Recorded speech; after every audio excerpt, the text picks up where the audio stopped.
Transition Tuesday. I'm Jane. This is Joe. We're continuing in our last year of school series, centering on Joe. We want to keep talking about those 5 accomplishments in person-centered planning that were developed by John O'Brien and Connie Lyle. We've already talked about community presence, community participation, encouraging valued social roles. Today, we're going to talk about promoting choice, and we're going to wrap it up next week with supporting contributions.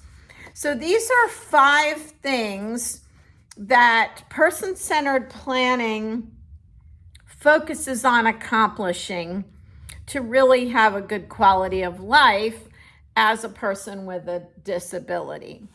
So one of the first things Joe did promoting choice was opt to stretch out on his day bed while we video.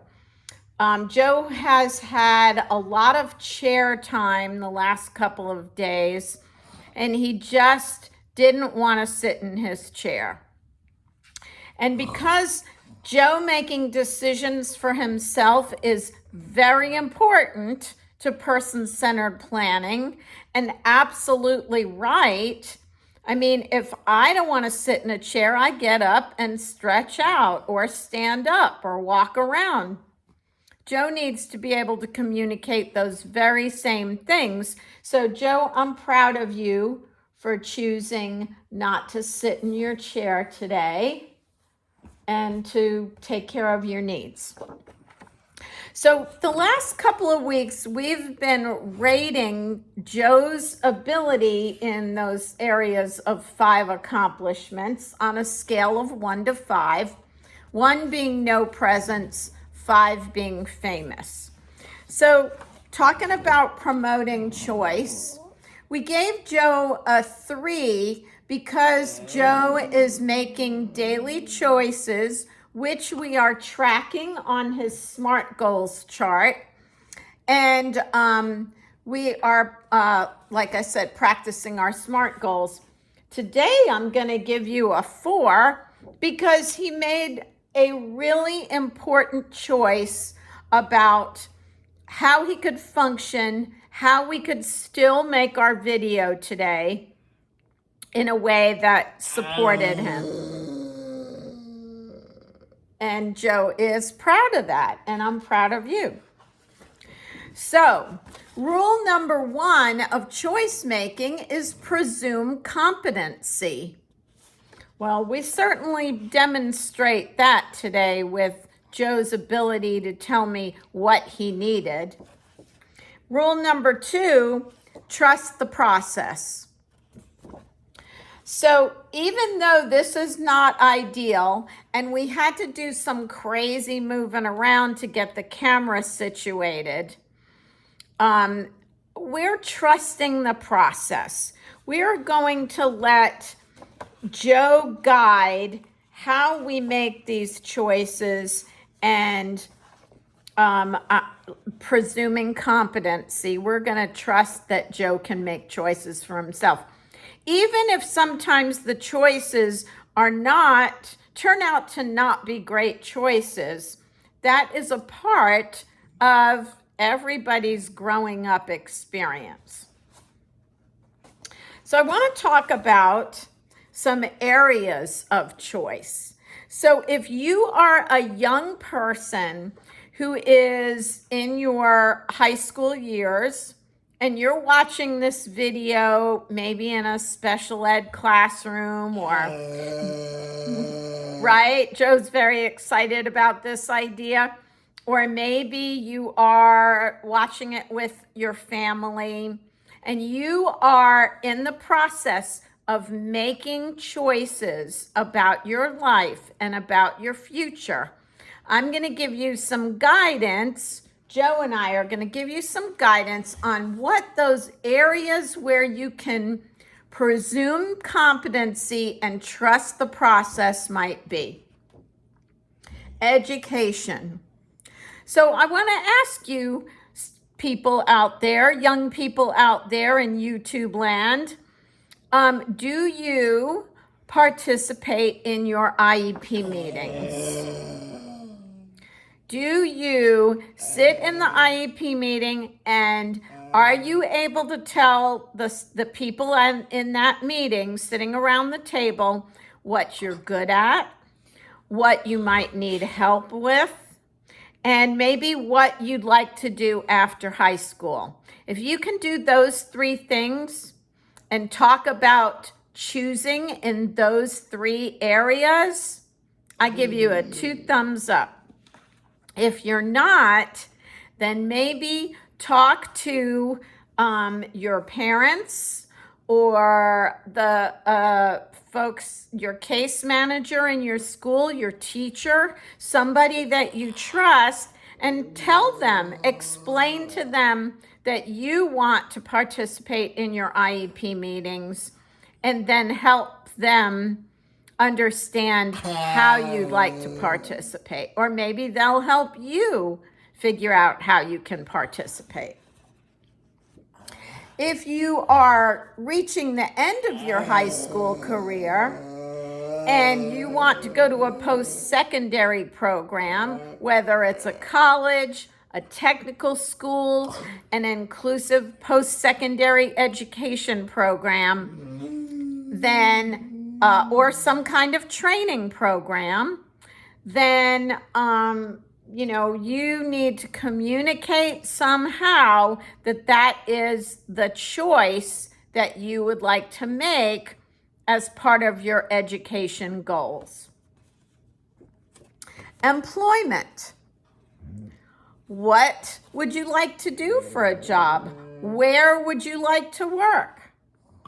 Who will support you in figuring out how to apply, figuring out how to get to and from work, figuring out maybe if you get benefits through Social Security, how you can have that job and not lose your benefits? Choices do have outcomes. So, you say, I want to be President of the United States. Well, there are going to be a lot of things that have to happen to get you there. And maybe along the way, you'll figure out something else you like. It's just starting with the choice. Who knows where it will take you, but you have to start with the choice. What are some other areas of choice? There are many, many. There is healthcare. When you turn 18, you are the person that the doctors will talk to.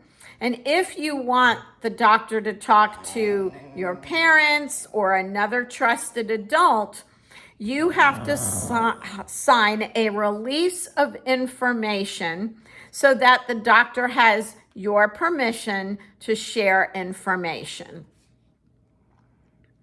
And then the other thing is making sure that you choose the care that you get.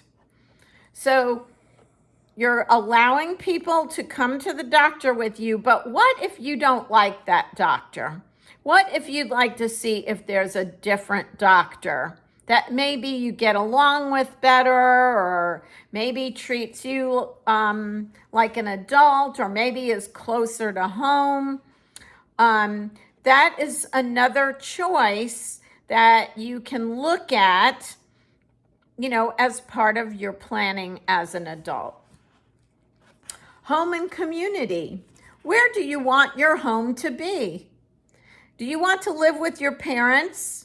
A lot of people choose to live with their parents right out of high school if they're not going away to school, because for one thing, it's a lot cheaper. And for another thing, it's what you're used to. Maybe you really like living at home with your parents, and your parents like you living at home. Maybe you want to find a roommate. and live on your own in an apartment. Or maybe you're going to live on campus at a school, or if you go to Warm Springs, you can live on campus at Warm Springs and get job training. What choices about where you're going to live can you make? And who can support you in making those choices? And who can support you, and how will you spend your free time out in your community? Do you want to volunteer for a program? Do you want to participate in a recreational sport? Do you want to, if you're over 18 and finished with school, do you want to be part of a Masters Special Olympics team? Is there a club or a class you'd like to take? You know, these are all things that adults who are out of school consider. So these are things that you can consider as a person who is either coming to the end of your school career, or if you've reached the end of your school career and you're looking forward to what's going to happen next. Here's some other really big areas of choice. Money management. Who can help you manage your money? Maybe you're getting a Social Security check for the first time, and you are now turning 18, and you get to have some choice and decisions about how that. Some of it you can't choose because Social Security has strict rules about what you can spend it on. But who can help you with managing your money, paying your rent, paying your bills? Who can help you with that? That's a really important choice that you can make.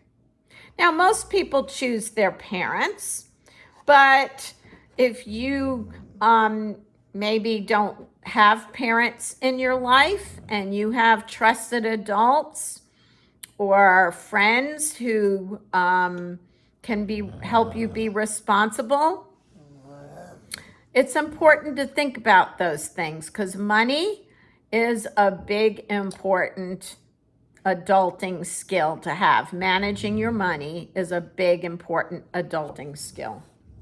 And then, who will help me when there's a disagreement? Money causes a lot of arguments. So, and also just learning the ropes of being a grown-up. I may not always like the choices Joe makes. Sometimes I may put my foot down and Joe might be really upset with me. So who is somebody that Joe could go to help navigate the disagreement between us? I think it could be maybe your friend Lizzie or one of your adult friends like Kim or one of your aunts or uncles.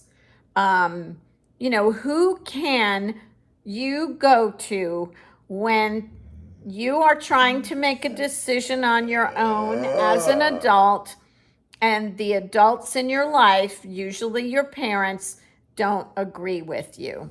This is tricky, and it happens to everybody.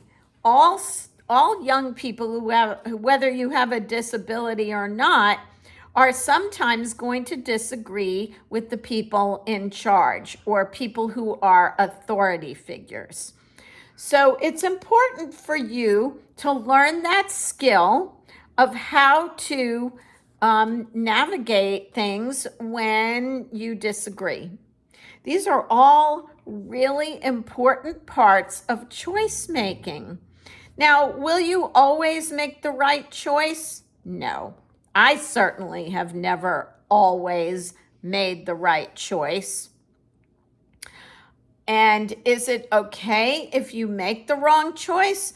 Well, there are some choices you make that are really not okay, like breaking a law or being unkind to somebody, or, the 10 Commandments are a good set of rules to go by, and those are a good way to make choices about something. Look at what moral compass you need to have and need to follow. But making choices is important. So even making small choices is important. If you're really nervous about being a grown-up, being out of school, making choices, then start with small choices, because rule number 1, presume competency. You can figure out what you really want in life. You are responsible enough to make choices for yourself. And if you trust the process and learn how to practice making choices and making those choices, well, you will have finished off one of those accomplishments in person-centered planning, and you'll be on your way. We hope this has been helpful to you. If you have any questions, or if the person that you're watching this with has any questions, they can reach out to us, message us on Facebook, send us an email to transition2s@gmail.com. We appreciate you watching us, and we'll see you next time.